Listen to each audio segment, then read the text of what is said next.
کلام امام الزمان علیہ الصلاۃ والسلام۔ اللہ تعالیٰ نے نہ چاہا کہ آن حضرت صلی اللہ علیہ وسلم سے اس قسم کا تعلق رکھنے والے کو ضائع کرے۔ حضرت امام حسین رضی اللہ تعالیٰ عنہ کی شہادت۔ دیکھو حضرت امام حسین رضی اللہ عنہ، جنہوں نے ہمیشہ ناز و نعمت میں پرورش پائی تھی اور سید سید کر کے پکارے جاتے تھے، انہوں نے بھی تو سختی کا زمانہ نہ دیکھا۔ ان کو ایسے ایسے زمانے دیکھنے کا موقع ہی نہ ملا تھا کہ وہ ان صحابہ رضی اللہ عنہم کے مراتب کو پہنچ سکتے۔ ان کی ساری زندگی ناز و نعمت میں گزری تھی، نہ انہوں نے کسی جہاد میں حصہ لیا تھا، نہ کسی کفر ہی کو توڑا تھا۔ تو خدا نے جو ان کو شہید کیا، کیا ان پر ظلم کیا؟ ہرگز نہیں۔ انہوں نے 50-55 برس کی عمر تک وہ زمانہ نہ دیکھا تھا کہ شدائد کیا ہوا کرتے ہیں، اور انہوں نے یہ بھی نہ دیکھا کہ جب صحابہ رضی اللہ عنہم بکریوں کی طرح ذبح ہوتے تھے تو پھر ان کا کیا حق تھا کہ وہ شہداء میں درجہ پاتے یا کسی طرح آخرت میں خدا کے قرب میں عزت پاتے۔ کیا ان کو فاطمہ رضی اللہ عنہا کا بیٹا کہلانے کا فخر بس تھا اور ان کے واسطے یہی کافی تھا؟ نہیں، اس سے تو رسول اللہ صلی اللہ علیہ وسلم نے بھی منع فرمایا تھا۔ اس سے کوئی حق قرب الہی نہیں ہو سکتا تھا۔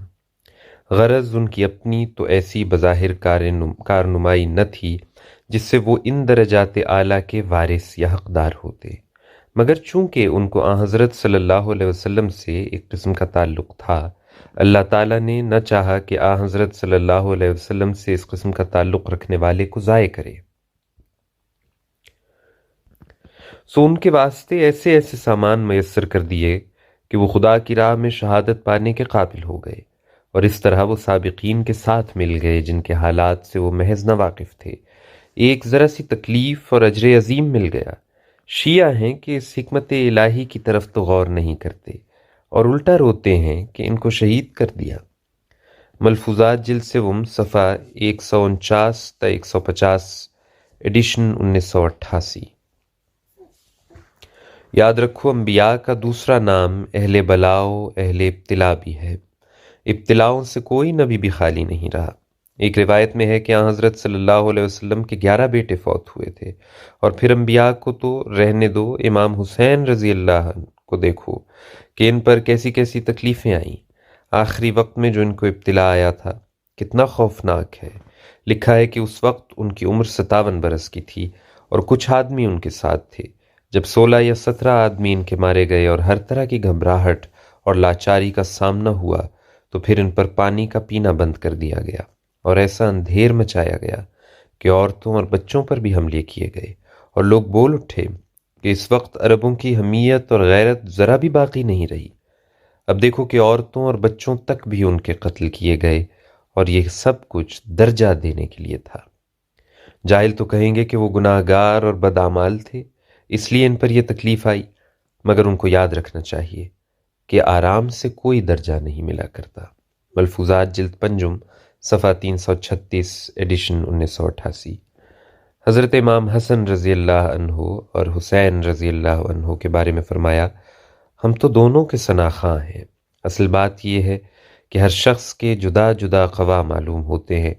حضرت امام حسن رضی اللہ عنہ نے پسند نہ کیا کہ مسلمانوں میں خانہ جنگی بڑھے اور خون ہو۔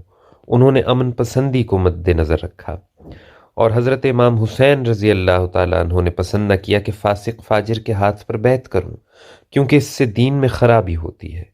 دونوں کی نیت نیک تھی۔ انما الاعمال بالنیات۔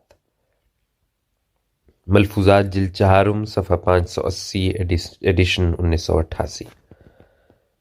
حضرت عیسیٰ علیہ السلام اور امام حسین رضی اللہ تعالیٰ عنہ کے اصل مقام اور درجے کا جتنا مجھ کو علم ہے دوسرے کو نہیں ہے، کیونکہ جوہری ہی جوہر کی حقیقت کو سمجھتا ہے۔ اس طرح پر دوسرے لوگ خواہ امام حسین رضی اللہ عنہ کو سجدہ کریں، مگر وہ ان کے رتبے اور مقام سے محض نا واقف ہیں، اور عیسائی خواہ حضرت عیسیٰ علیہ السلام کو خدا کا بیٹا یا خدا جو چاہیں بناویں، مگر وہ ان کے اصل اتباع اور حقیقی مقام سے بے خبر ہیں، اور ہم ہرگز تحقیر نہیں کرتے۔ ملفوظات جلد سوم صفحہ 530، ایڈیشن 1988۔ الفضل 20 اگست 2021۔